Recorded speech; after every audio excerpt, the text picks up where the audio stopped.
Monsieur le ministre? Souvenez-vous, il y a 4 ans, cet homme faisait trembler notre royaume.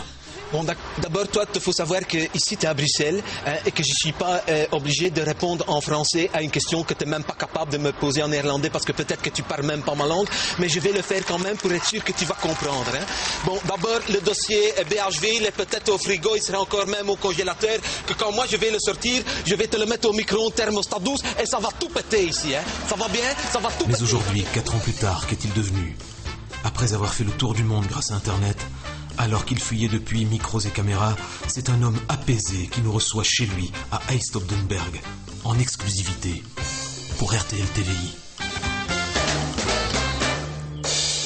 Puis, évidemment, je me souviens de ce matinée que je sors de 16 numéros de la loi et toi tu viens avec ton micro et tu dis de BHV. Alors moi, ça a été justement une nuit très difficile et je viens en plus d'apprendre le matin que toi tu viens avec le micro, que ma femme, elle a prêté le break à mon fils et qui fait un accident qui va casser la voiture. Et alors, moi, j'étais dans ma tête avec ça. Tu dois comprendre qu'en plus, je prenais beaucoup de médicaments pour ma sinusite, que je tombe comme ça, comme... Je pas beaucoup réfléchir avec les médicaments pour la sinusite, comme ça. En plus, mon frère me téléphone en disant que ma tante, elle est malade dans un hôpital à côté de Gand et que je dois aller voir elle parce qu'elle n'a pas pensé prendre sa valise avec sa robe de nuit dedans.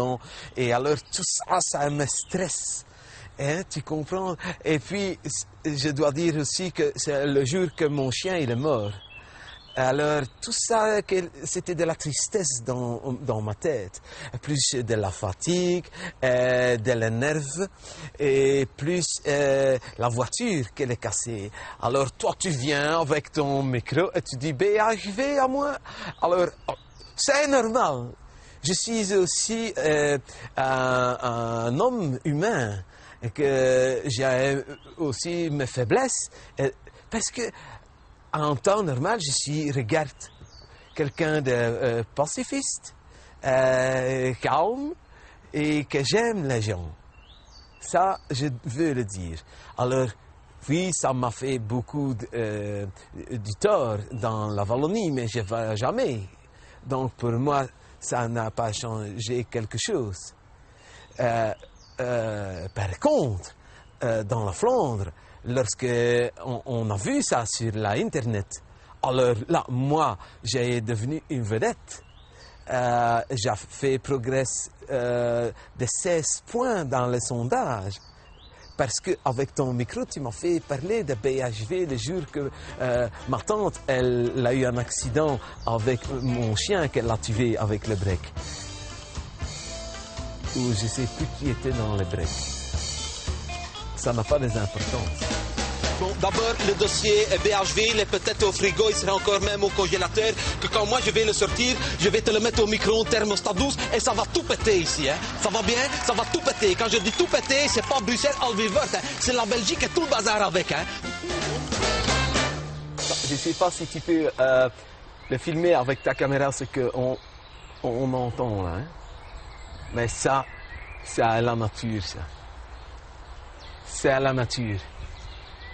C'est le plus important. Et il n'y a plus de Wallonie, de la Flandre, de la Belgique. Moi, je suis plus un citoyen de la nature. D'ailleurs, nous, plus peut-être encore, le Flamand, on se considère plus comme des citoyens de la planète. La Flandre, la Wallonie, ça est dépassé. Tu comprends ce que je veux dire? Tu vois, moi, par exemple, ça est ma Belgique, tu vois, que je connais bien. C'est un beau boulot comme ça que j'ai planté quand j'étais ici avec ma femme en 72. Regarde, ça, c'est la croissance. Ça, c'est la vraie croissance. Et pas des usines, des ArcelorMittal. Ça, c'est pas ArcelorMittal, c'est ArcelorBois. Tu comprends ça? C'est pour ça que nous, en Flandre, on est plus vers la nature. Regarde, ça c'est mon jardin de chez moi, de ma maison. Quand je vois dans la Wallonie le petit jardin que tu as, que c'est de rien du tout, ça veut bien dire qu'on est différent, que vous n'avez pas envie d'avoir des grands jardins, des beaux jardins, comme nous, quasiment tous les Flamands, ils ont des beaux jardins. La Wallonie, c'est des petits jardins, tout rikiki, avec des poireaux, des cerfeuilles et céleri, moi, alors que, regarde,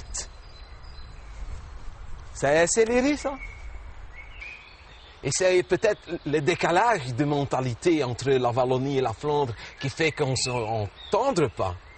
Parce que vous, dans la Wallonie, vous pas respectez vraiment la nature. Quand je vois les 4x4, des grosses pneus comme ça, des moteurs, on dit, mais pourquoi? Pour rouler sur les autoroutes de la Wallonie? Ah, que ça sert à rien. C'est mentalité. Alors nous, on a été très critiqués, ça. Critiqués que nous avons fait. Et là, on s'est trompé. Je reconnais, on s'est trompé. De penser que les Wallons, c'était des pas respectueuses de la nature, d'acheter des grosses 4x4. Mais il faut avoir roulé une seule fois dans sa vie sur l'autoroute de la Wallonie pour comprendre que c'est presque une obligation de la sécurité des passagers de la voiture, que c'est un gros 4x4 avec des pneus de tracteur, bulldozer presque.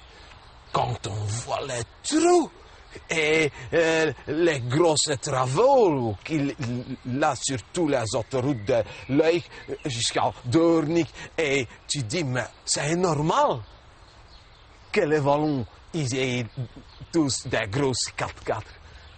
Moi, j'ai été une fois à Libramont, à la foire agricole, et j'ai dit, moi, je vais mourir, que j'étais avec une petite voiture.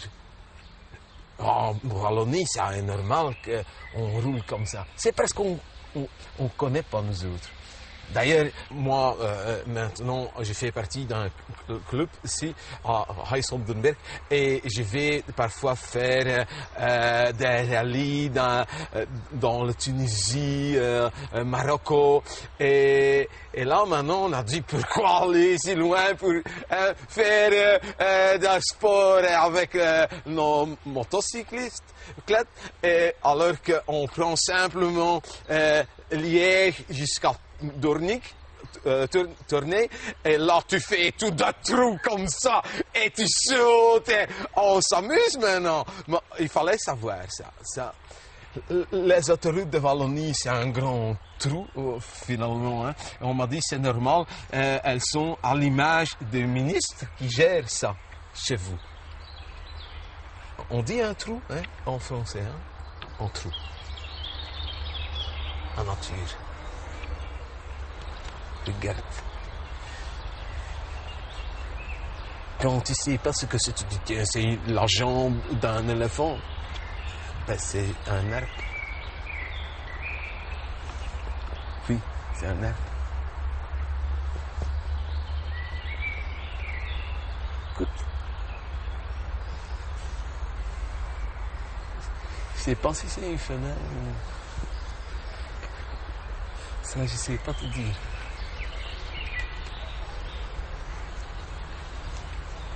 Pas trop déranger non plus. Ça n'était que pour moi, hein. Moi, je te coupe tout ça en deux, avec des barbelés tendus de Courtrai jusqu'à Hasselt, avec des miradors partout, de checkpoint et contrôle linguistique à la frontière. Ça va bien? Parce que moi, je vais te dire, on garde Bruxelles, on te rend le roi, sa femme et le petit prince et tout le bazar, et la couronne, t'as intérêt à la garder pour l'enterrement de la Belgique. Hein. Parce qu'avec moi, en 2008, la Belgique, c'est comme Capri. C'est fini, t'as compris? Oui, moi aussi, quand j'ai vu les reportages sur l'Internet, j'ai dit ça, alors là, tu as dit des bêtises. C'était de l'excessivité. Je pense pas ça du roi. Moi, j'aime bien le roi avec sa femme, qui s'appelle la reine. Hein? Et le gamin, le prince et le frère. un petit peu plus. Ils sont bien, tous ces gens, c'est une belle famille. Je trouve seulement, et là je l'avais déjà demandé en 1974, que le roi il doit parler le néerlandais, comme il parle le français ou autre chose, mais il doit parler le néerlandais. Eh bien, peut-être que je m'ai trompé, parce que je dis, quand Philippe il va être le nouveau roi, je ne veux pas qu'il parle le flamand, c'est pas obligé. S'il parle juste le français, Philippe, surtout quand il va aller dans les autres pays de la Belgique et tout ça, à l'étranger, c'est mieux qu'il parle français. Beaucoup mieux.